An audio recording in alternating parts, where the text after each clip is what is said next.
Bonjour. Cette vidéo s'adresse aux entraîneurs, aux gérants qui vont utiliser la plateforme Rétroaction pour gérer, par exemple, leur équipe. Alors, je vais vous expliquer comment vous devez procéder. Premièrement, quand l'association va vous ajouter, par exemple, comme coach ou gérant, assistant-entraîneur dans une équipe, ils vont vous donner des permissions. Ces permissions-là vont vous donner la possibilité, après ça, d'accéder à la plateforme Rétroaction et d'accomplir certaines tâches. Fait que vous allez recevoir un courriel, vous allez cliquer sur le lien et puis ça va vous amener sur la plateforme. Vous allez créer votre compte si vous n'aviez pas un déjà. Si vous n'avez pas été collaborateur pour l'association, ça veut dire, mettons, vous n'avez pas été un évaluateur lors des évaluations, tout ça, ben, le compte, que lorsque vous allez créer votre compte, ça va ressembler à ça. Si vous avez été un évaluateur, ça se peut que vous allez voir différentes options supplémentaires là s'afficher à l'écran. Alors, une fois qu'on accède à Rétroaction, on arrive sur l'accueil. Vous voyez, on a ici la liste des activités, le nombre d'activités plutôt, et l'historique des courriels. On va y revenir tantôt. Fait que la première chose qu'on va aller voir, c'est qu'on va aller dans une équipe. Parce que là, dans la démo d'aujourd'hui, l'association Les Expos m'ont ajouté, moi, Philippe Alou, comme entraîneur de l'équipe U11A1. Fait que vous pouvez voir, U11A2, c'est une équipe, j'ai pas de bouton consulter, c'est une autre équipe, j'y ai pas accès. Mais moi, la mienne, je peux cliquer soit sur le nom ou le bouton consulter pour aller voir ce qu'il y a à l'intérieur. Lorsqu'on consulte les détails d'une équipe, on retrouve trois sections. Les athlètes, le personnel, ainsi que la liste des activités à venir pour cette équipe-là. Fait que dans l'onglet personnel, c'est assez simple, c'est vos joueurs. Vous voyez les joueurs, l'information sur l'âge, la date de naissance, entre parenthèses, c'est l'âge du joueur actuellement. Ensuite, bon, on a différentes propriétés. On a ici les numéros de téléphone pour rejoindre ce joueur-là, puis si on clique sur la petite enveloppe, ça va nous permettre d'envoyer un courriel à ce joueur-là particulièrement. Sinon, si on clique sur la petite carte à droite, c'est le détail du profil, on peut savoir que ce joueur-là, bon, il était dans telle évaluation, il est dans le groupe rouge, il est dans telle équipe, et en passant, sa prochaine activité, c'est telle heure, telle date. Fait que ça permet de savoir où est ce joueur-là là, présentement dans notre association. Fait que ça se trouve avec les joueurs. Si vous décidez d'envoyer un courriel à vos joueurs, ben, vous avez simplement à cliquer en haut et faire « Envoyer un message ». Le système va vous demander à qui vous voulez l'envoyer. Fait qu'on pourrait choisir tout le monde, sauf par exemple notre entraîneur, faire suivant. Le système va m'ouvrir une page dans laquelle je vais pouvoir composer mon message. Fait que, mettons, je pourrais dire prochaine pratique, blablabla. Ici, je pourrais dire, je sais pas, mon pratique dimanche. Si des fois les parents vous demandent où le lien pour le calendrier, je le trouve pas, ben vous pouvez ici, là, il y a un petit icône aussi calendrier, vous cliquez là-dessus, ça rajoute le lien sur le calendrier de l'association, fait que c'est rapide, c'est simple. Puis si, encore une fois, les parents ont besoin d'aller mettre les présences de leur enfant, tout ça, ben vous avez aussi un autre lien à côté, le petit guide. Vous cliquez là-dessus. Ça, c'est un lien qui va amener les parents sur un guide d'information qui dit comment activer la gestion des présences et tout ça. Fait que on les invite à regarder ça. Ensuite, la dernière chose, c'est qu'il faut dire qui envoie le courriel. Est-ce que c'est moi comme entraîneur, Philippe Alou, ou c'est un courriel que j'envoie au nom de l'association en général? Vous voyez, entre parenthèses, ici, c'est écrit info@retroaction.ca ou si je choisis mon compte à moi, falou@invalideemail.com. En gros, vous allez choisir votre nom. Quand vous choisissez votre nom, ce que ça fait, c'est que ça va venir ajouter justement votre adresse courriel. Ça veut dire que quand un parent va faire un reply, va répondre au courriel que vous allez lui envoyer, bien, sa réponse va être envoyée à cette adresse-là. Fait que vous allez pouvoir l'avoir directement dans votre outil de courriel que vous utilisez. Les courriels qui sont envoyés sont en CCI, alors on ne dévoile pas les adresses courriels de tous les joueurs à tous les parents.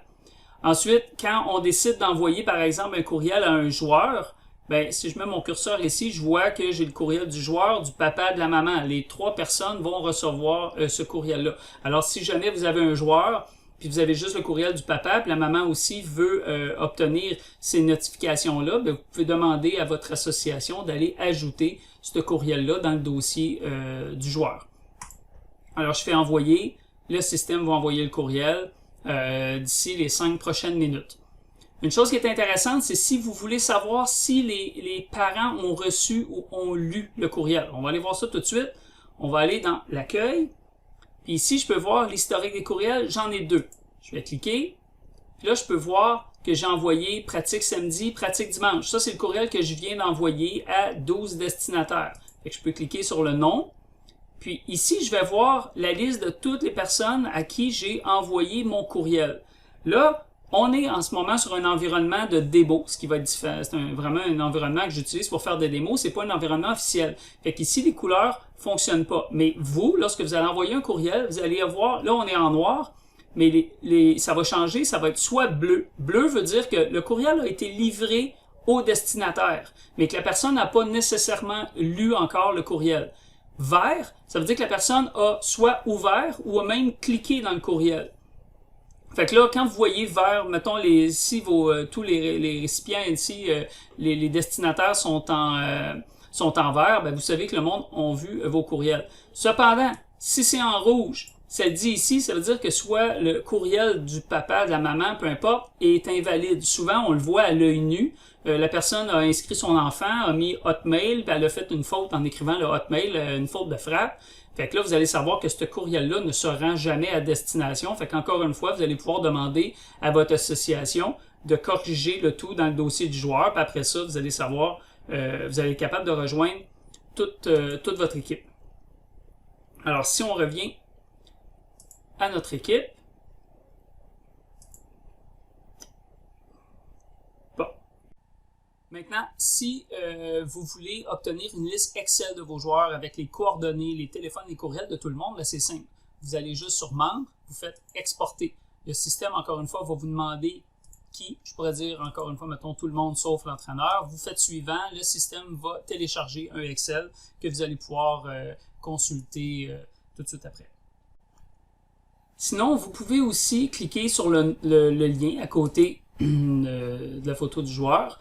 Puis vous avez l'information ici, son courriel, numéro de téléphone, les propriétés. Puis vous avez aussi l'information sur papa, maman, les courriels, les téléphones de ces personnes-là. Vous pouvez cliquer sur le lien, envoyer un message ici en haut pour envoyer un courriel seulement à ces personnes-là. Ensuite, vous avez l'onglet personnel. Personnel, c'est similaire à l'onglet athlète, mais c'est ici que vous allez retrouver les entraîneurs, entraîneurs adjoints, les gérants. Vous pouvez communiquer avec eux de la même façon qu'on a fait avec les athlètes. Troisième option, c'est les activités. Les activités sont les activités futures touchant votre équipe. Fait que vous pouvez cliquer sur « Ajouter » si vous voulez pour ajouter une nouvelle activité à l'horaire.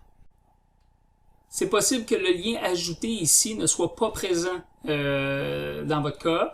Si c'est ça, c'est que c'est l'association qui a décidé, c'est l'association qui décide plutôt de donner cette possibilité-là à différentes personnes. Fait qu'on pourrait donner la possibilité d'ajouter une activité, de créer une activité à l'entraîneur, mais pas nécessairement aux entraîneurs adjoints. Fait que si jamais vous croyez que c'est nécessaire pour vous, mais encore une fois, c'est de demander à votre association de vous donner cette permission-là, cette permission supplémentaire. Ensuite, avec les activités, si on clique par exemple sur l'activité à gauche, on va voir, ça c'est par exemple l'horaire de l'association. Ici, je peux voir, j'ai des boutons supplémentaires. Pourquoi? Parce que l'association m'a donné aussi la permission de prendre les présences de mes joueurs. Fait qu'encore une fois, peut-être que c'est juste l'entraîneur, le gérant qui ont accès ou tout le personnel d'une équipe. C'est à vous de décider ou à l'association de décider. Fait que lorsque vient le temps de prendre les présences, on clique sur la petite main, ça c'est le symbole pour prendre les présences. Fait que là, je vois mes joueurs, je vois mon personnel, parce que normalement, même le personnel doit dire s'il va être présent ou pas. Et présentement, remplir aussi le formulaire d'auto-évaluation COVID-19. Le but, c'est que vos parents le fassent le plus possible. Fait que le parent, lui, a la tâche, la responsabilité d'aller avant chaque activité, d'aller dire si son enfant va être présent ou absent et de remplir le formulaire d'auto-évaluation COVID-19. Cependant, si jamais un parent se présente, un joueur se présente puis il l'a pas fait, vous, comme bénévole, vous pouvez le faire à sa place. Fait que si, par exemple, Jonathan arrive, je peux cliquer sur le statut de Jonathan, dire qu'il est présent, normalement, lui poser les questions COVID-19 ici et sauvegarder, puis je l'ai fait à sa place. Même chose si je sais qu'un joueur est absent, je peux aller dire que ce joueur-là est absent, choisir, je sais, bon, c'est à cause de l'école qui va manquer, et voilà. Fait que c'est aussi simple que ça. Maintenant, si on retourne dans notre équipe, vous avez vu, on pourrait dire le minimum là, de ce qui est possible de faire avec pour une équipe lorsque, par exemple, moi, je suis un entraîneur. Cependant, l'association peut vous donner plus d'accès du style gérer votre équipe. Gérer veut dire quoi? C'est ajouter des joueurs, enlever des joueurs. Je sais que c'est pas nécessairement une bonne chose tout le temps, mais avec ça, vous disposez de plus d'options. Fait que si, par exemple, donnez-moi une petite seconde, je vais juste aller éditer sur mon autre écran, je vais donner la permission à Philippe de gérer son équipe. Donc là, si je fais gérer, on rafraîchit la page ici. Et là, maintenant, on a des nouvelles options. Éditer. Fait que là, à partir d'ici, je peux éditer l'information de mon groupe, mon équipe, la couleur, les dates pendant lesquelles mon groupe, mon équipe vont être effectifs. Ensuite, bon, un membre, envoyer, éditer les propriétés, supprimer des membres, les rapports de présence, puis dans le plus, bon, ben, je peux dupliquer, supprimer, assigner des activités. Vous voyez que vous n'avez pas nécessairement besoin de toutes ces options-là, c'est beaucoup plus l'association au début qui va pouvoir configurer les équipes. Eux ont besoin de le faire, mais après ça, quand vient le temps de seulement utiliser une équipe puis, pour un entraîneur, par exemple, et communiquer, pas nécessairement besoin d'avoir ces options-là. La seule chose qui peut être intéressante, c'est lorsque je peux gérer une équipe. Par exemple, moi, je suis l'entraîneur, l'association m'a ajouté comme entraîneur. Mais là, maintenant, je peux ajouter d'autres personnels. Fait que moi-même, comme entraîneur, je pourrais décider d'ajouter mes entraîneurs adjoints, ma gérante, et compléter comme ça là, mon équipe. Autre détail intéressant, c'est au niveau des activités. On va retourner dans les activités, juste une petite seconde. Tantôt, on a vu qu'on avait l'activité U11A1. Là, je l'ai changé de date. Je l'ai mis à 5h30. Fait que c'est une activité qui est à venir. Si jamais, par exemple, on doit changer la date, l'heure ou le terrain d'une activité, bien, si on clique ici, là, on va ouvrir l'activité pour éditer l'activité. C'est différent que quand on fait juste prendre les présences. Fait que si on fait éditer l'activité, puis je dis, ben, finalement, c'est pas à tel terrain, ça va être à un autre terrain. On fait sauvegarder. Le système va vous proposer tout de suite d'envoyer un courriel à tous les participants. Fait que vous pouvez juste faire envoyer les notifications. Le système vient d'envoyer un courriel à tous les participants de cette activité-là. Autre chose, ça arrive que si vous venez de créer une activité, fait que si on crée par exemple une nouvelle activité, puis on veut informer tout de suite nos joueurs, les parents, qu'il y a une nouvelle activité à l'horaire, ben automatiquement, quand vous créez l'activité, elle va apparaître dans le calendrier de l'association, puis le parent peut déjà s'être abonné puis recevoir une notification X heures avant le début de l'activité. Mais vous pouvez quand même utiliser l'option « Envoyer une notification » qui est différent de « Envoyer un message ». Envoyer un message, ça vous permet de composer un message puis de l'envoyer. Envoyer une notification, vous pouvez cliquer là-dessus, et le système va vous dire « OK, voulez-vous envoyer un courriel aux 5 participants ?» pour leur dire que cette activité-là vient d'apparaître dans le calendrier. Fait que vous faites envoyer, c'est un message qui est déjà composé. Les parents, les joueurs vont recevoir un courriel qui dit « Attention, une nouvelle pratique U11A1 vient d'être ajoutée à l'horaire. » Juste pour les informer rapidement, si jamais c'est quelque chose qui est nécessaire, là, parce que c'est, par exemple, un changement ou une nouvelle activité que vous cédulez là, un peu à la dernière minute. Fait que ça fait le tour, ça fait... je dirais pas mal le tour de l'information que vous avez besoin là, pour commencer à gérer votre équipe et communiquer avec vos joueurs. Donc, en terminant, j'aimerais vous souhaiter une bonne fin de journée et surtout une bonne saison. Merci, au revoir.